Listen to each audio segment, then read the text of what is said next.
Locked in, packed in, one room, with nowhere to go, and wouldn't if they could. 3 generations, 4 souls, distinct, but multiplied weirdly into one X. I want to tell you what I saw as it happened. There was so much sorrow, then there was less for a while. Flo has had spells of depression since childhood. These spells seemed linked with guilt, with being wrong or not good enough. She'd go off, sit by herself, but she wouldn't say what was the matter, what she had done. Flo has always been alone. I know, so is everyone. But with Flo it is stark, unrelieved. There are no other possibilities. The mountain is all she has. This life has etched her in to where she is. She cannot go away. She cannot move. Something within her is far from where it should be, yet she must stay. So here she is in the wrong place, still here after a lifetime, wrong here. Here, where there's no relief, for she cannot adapt to it, make peace with it. She cannot speak of it. She can only look out of it from far away.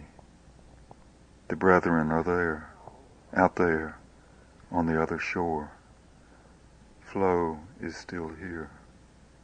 And many submit to her spell. I have. Even Hannah gravitates her way, toiling up the drive to her and rubbing her great nose between her knees. But many others. Her life speaks to us, expresses something for us, even though and even because she cannot. But in hers we read part of our own, the life held in, closed in, not only unexpressed, but checked strictly in boundaries, in bondage. Flo lives out of this inner life, and we relate to her because she reminds us of it, with that part of it which she awakens and stirs to awareness, or to a more vivid remembrance. In part it is her aspect. Her eyes look surrounded, like her voice sounds, like a cabin by mountains, a field, a stone, a tree, in a mountain cove.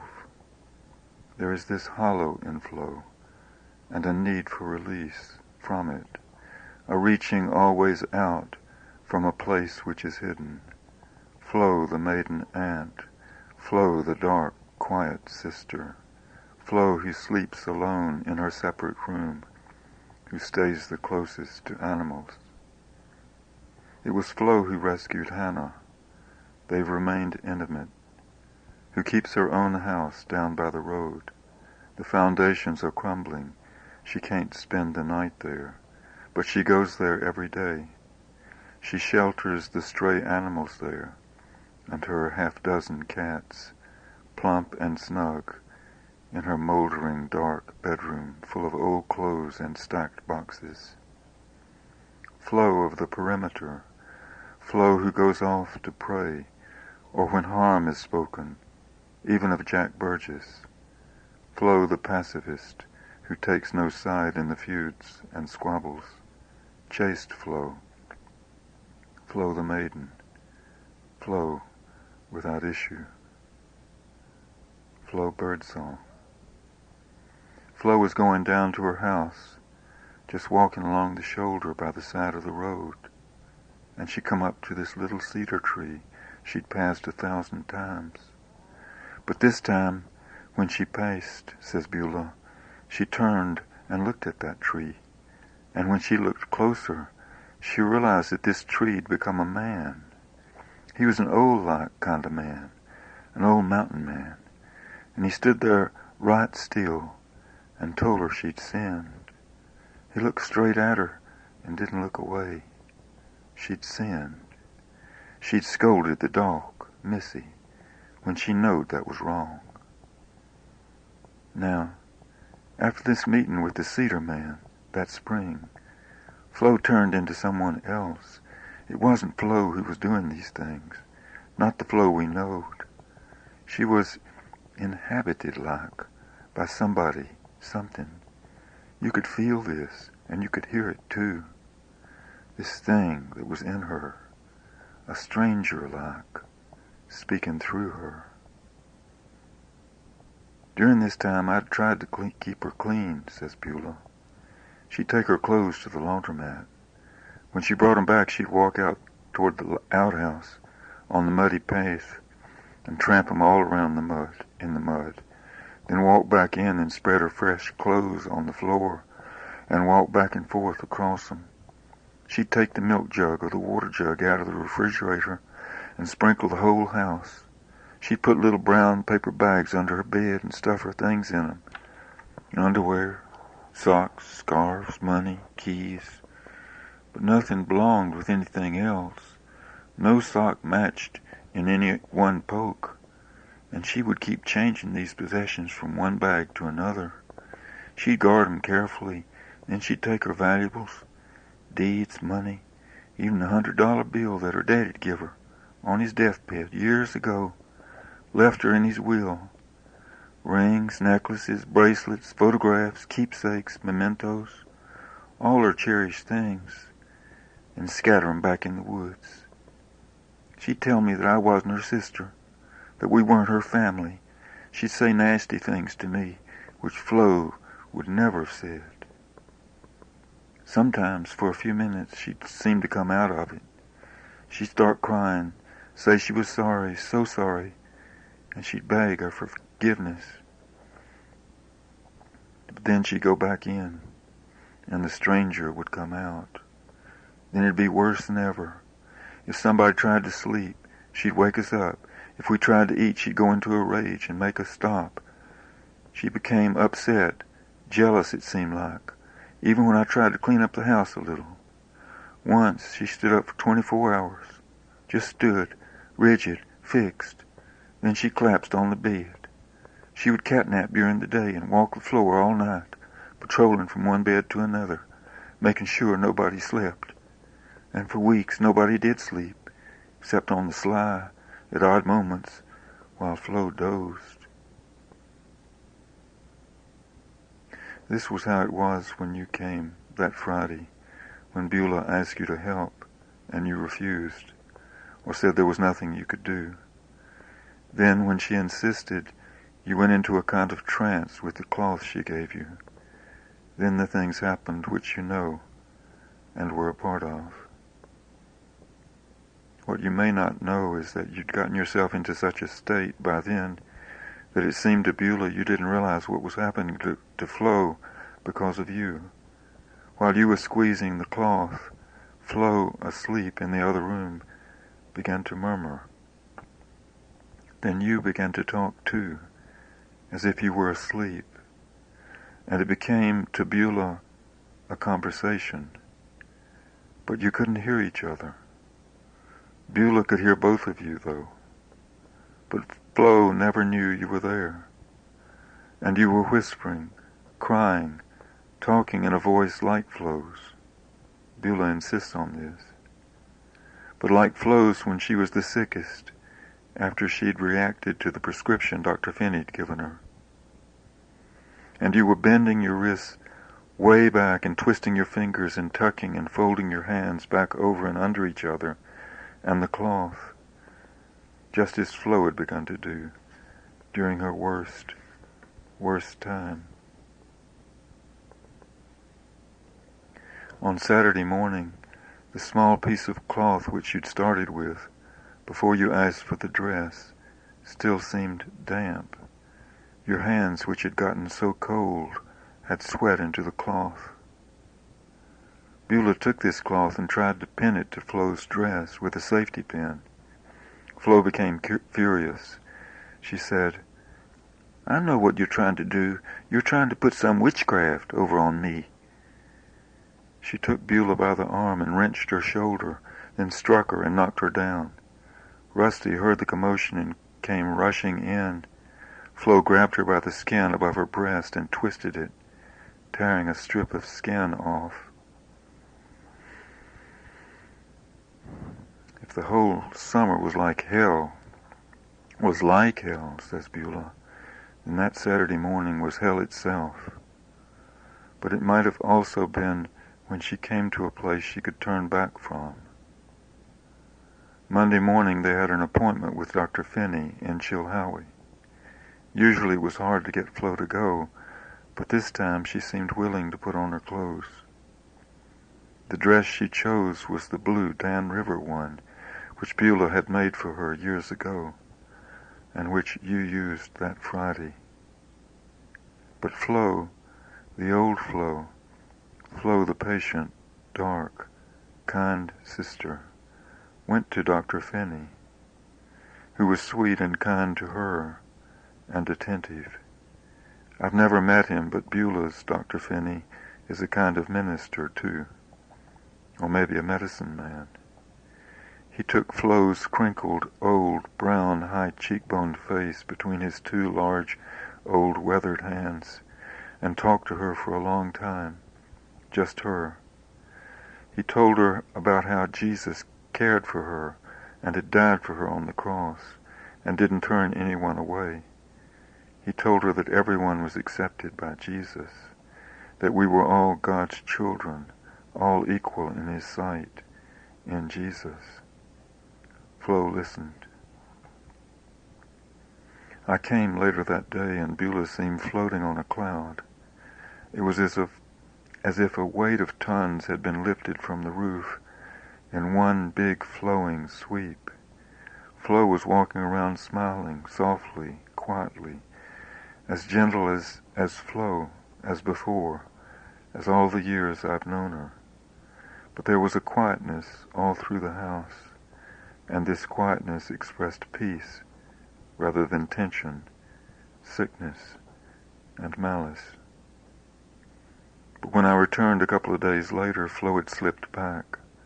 Beulah hoped this might be due to her kidney infection, but at the moment she thought Flo had gone all the way back, and maybe even further. We had a long discussion about whether to put Flo in an institution, and Beulah seemed exhausted, without hope. She could hardly drag herself up the hill from Flo's house, where I was working, and where she'd gone to feed the kittens. A couple of days later I came by while Beulah and Rusty were gone. Sadie led me into the living room, where Flo was. She looked up at me from the couch, with her white head and her brown lined face, framed by the diaphanous plastic curtain and the depth in the light behind it, toward the mountains, 20 miles away. I was surprised to see Flo looking so well, sitting on the couch and watching me so clear-eyed, pronouncing each word so distinctly. "Well, hello, Jack. How are you today? Beulah and Rusty's gone, but they should be back soon. Won't you sit down?" Because these were not the words I'd been used to hearing, stirred by her swollen tongue as by a ladle, slowly, thickly, into a kind of gluey soup. This was the old Flo talking. The next time I came, the house felt like that first Good Monday, peaceful, resting, floating in place, like Beulah's sailboat in the new watercolor you saw, in a calm bay, moored, untroubled, free but anchored, free of its fever, released from its shackles, but not having to go anywhere, or for Flo to pace back and forth restlessly, because being here was fine. It was enough. It felt feminine. I'm searching for words. It felt like a woman taking pleasure in her own fullness, sufficiency, in the amplitude of autumn, and of her own nature, and pregnant with this calm, this sense of a terrible weight lifted. It was an almost oral feeling. Or maybe I'm just trying to talk about something you can't see. Because it was as if I could hear almost the birdsong sweetness, the temperateness, flowing and eddying through the hall between the kitchen and living room. This flow sweetness and Beulah sweetness, and yes, even Sadie sweetness, was sending out little wavelets of kindness, of calm emotion, small ripples but very long, passing the whole length of the house. It was as if the whole house was breathing, like a tranquil boat, and the water it breathed on was tranquil, as in a harbor after a night of storm, protected, all the rigging tied down. The house was moored, safe, the sky blue overhead, cloudless. It was breathing in the amplitude, the sufficiency, and restful, breathing it out to the wide water, letting it lap back with smaller and smaller cross-currents and counter-currents into the farthest corners. It was as if all the minds were working together, but restful, confident, Beulah's mind, Flo's mind, Sadie's mind, stirring but in place, like the sweet, slow, sweeping motions of a long pine-needle whisk broom, rummaging gently and frisking out the last few grains of dust left by the demons, removing it without being aware, like a woman repeating motions habitual, familiar, distilled from a lifetime's labor in sleep. I'm trying to convey the atmosphere which is wordless and existed because there were no words. I don't know what it was like. It was like nothing else. Then Jack Burgess come. This was some days later. Jack, he come and tried to buy some land off Beulah because he needed access for his road where she didn't have to sail. And Beulah told him that in so many words, not mincing them. And Jack got right upset and lifted his hand to strike her. Jack can get wild. And Flo, who was sitting just beside, rose calmly, took him by the elbow, and guided him gently, but very firmly, right out of his chair to his feet. Jack, says Flo, I think you're going to have to go now, as she leads him to the door. You're making me right nervous, and ushered him out of the house. But to Beulah, watching, this was revelation. It was breathtaking. Her heart almost stopped beating. Beulah just marveled, stunned by Flo's calm dignity, her self-possession, her authority, by the way it flowed out of her in one unbroken, flowing whole gesture, right out of the kitchen door, down the road, following Jack, out across the valley toward White Top, under the stars, into the mountain night, and by its actual effect, by the completeness of Jack's submission. Then a couple of days later, Beulah and I are outside the door killing time, or taking time off, from Beulah's working on the outhouse and me on Flo's porch. I was redigging the foundations, unhappy with my first attempts, trying to get down to hard clay, past the years of silt that had washed under them from the road. And Flo comes out and rides us gently. Uh-huh, I caught you, didn't I? Pretending like you supposed to be working. I know you. Beautiful, calm, graceful, trusting us. Beulah says, Flo's the same as she was before, but in some ways, even stronger. I won't go into what she and Beulah and Sadie say about you, your head being swollen enough as it is. Besides, I don't want you to come floating down into this clearing on a silver-lined cloud, spread-eagled one day when I'm trying to get some work done.